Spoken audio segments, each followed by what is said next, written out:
morning guys. Ito yung lote ko. Yan. Ito yung 100 square meter. Yung unang punta namin dito. Aking mga materialis. Tapos yun yung aking septic tank. Yan.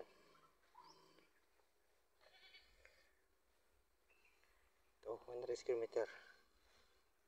Tatanggalin ko na itong aking mga bahay-bahay ng ampalaya. Marupok na kaya tumba na. Okay. So ito guys, bahay na lang. Asintahan na lang ng konti yung gilid. Bahay na siya. Okay. Ito main road to.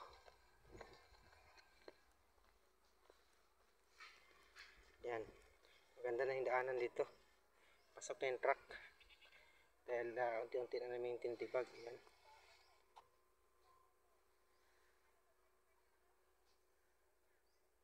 Ayan, punta doon. Yung tinatrabaho namin, load area namin. Okay, malo na siya. Patag na.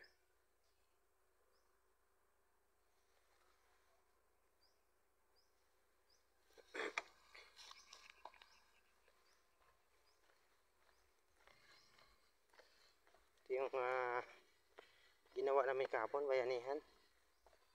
So, ano na siya? Yan, pwede na. Pasok na yung truck dito. Ayahin na yung mga magpapadeliver ng materialis. Hindi katulad doon na talagang manumano yung pagpapasan. Magpapasan ka ng dalawang hollow block. Medyo pilay-pilay yung liig mo.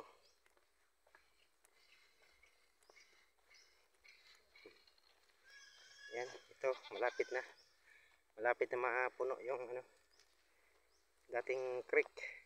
Kasi pag nakasampa ito doon, itong nandito, pag natibag, ilagay dito. So, patag na yan. Pwede nang gawin ito, parkingan. Punta naman ito sa lote ko. So, ito yung lote ko. Malawak-lawak na yung napatag. Okay. Almost 100 square meter kasi meron pa akong kukuhanin doon sa taas. Yung merong tali. Mga 2 meters pa yon pataas. Sa kabila 1 meter. Nagkamali lang siya ng bakod. Okay. So ito yung lalagyan ko ng kanal ito banda. Okay. So para yung bulusok ng tubig punta doon sa taas ay dito nang daan. So doon sa taas naman, para mabawasan yung volume ng tubig dito, meron ang doon na kalsada pupunta ron sa baba. So doon na idaan yung kanal para hindi na ganun kalaki yung volume ng tubig na rumaragasa dito tuwing tag-ulan. Yung tamang-tamang i-absorb ng kanal. Okay? So ito yung area ko. Ang gagandahan nito guys, sa umaga-umaga nakaharap siya sa silangan. So ang ganda ng dito sa baba, yung natambakan namin na napatag-patag. Ang sarap magsumba-sumba dito dahil napakaganda sa kalusugan natin yung nag-exercise lalo sa tuwing umaga. At medyo na init-initan na. Okay, so ayan. Medyo malaki-laki pa yung ungkali natin pero at least dito sa baba meron tayong nabuwal na almost 100 square meter. So pwede nang tayuan ng bahay. Pero ang plano kasi natin dapat isagad doon sa pinaka linya, doon sa may tali kasi yun yung nakamapping. Yung taas na kasi nasa yun, 100 square meter. So ito, yan. Ito yung kanal dadaan sa gilid punta rito. Okay, pwede pa nating itaas to. Ipantay sa tao para hindi mo na kailangan magbakod. Pero ang kagandahan dito, hindi mo na rin masyado mataas yung asintahan. Yan. So dito sa taas, naka-reserve lang to, tarik. Pero ang kagandahan niya, na siya, meron siyang kalsada sa taas hanggang doon sa dulo ng tali. hanggang doon sa saging. May kalsada yan, paikot yan doon. May access road yan. So dito, kahit matarik siya, no problem. Kasi pag ito napostihan ko sa baba, tatlong poste sa baba, sa gitna, tatlong poste. So automatic, dalawang palapag na yon.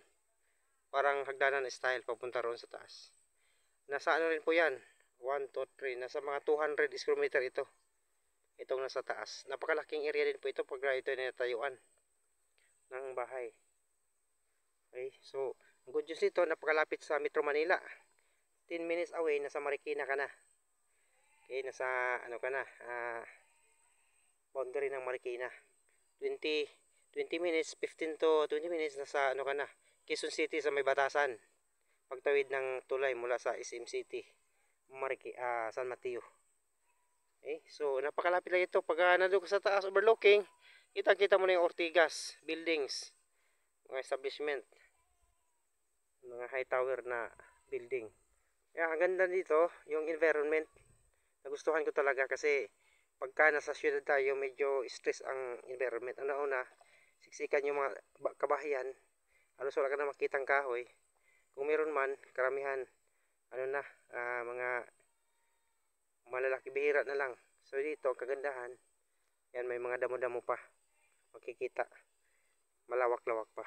Pero baka sakali, sa susunod na mga taon, baka ito ay siksikan na rin. Pero ang good news, maganda rito pagka medyo malaki yung lote makukuha mo. Tulad doon sa taas, may nakakuha na doon 500 square meter. Tapos doon sa gilid, 600 square meter. So, hindi mo masabi na pagka nagkaroon ng mga bahay, siksikan talaga. Kasi malalaki yung mga lote dito. May 100 square meter, 200. Yan, doon sa taas, overlooking. Yan. So, maganda rito. Napakalapit lang sa lahat na parte ng, halimbawa sa SM City. Okay, San Mateo, Marikina, papuntang Ortigas, malapit lang. Okay, papuntang Cubao, isang sakay lang, mayroon tayong terminal dito. So, eto na. Okay.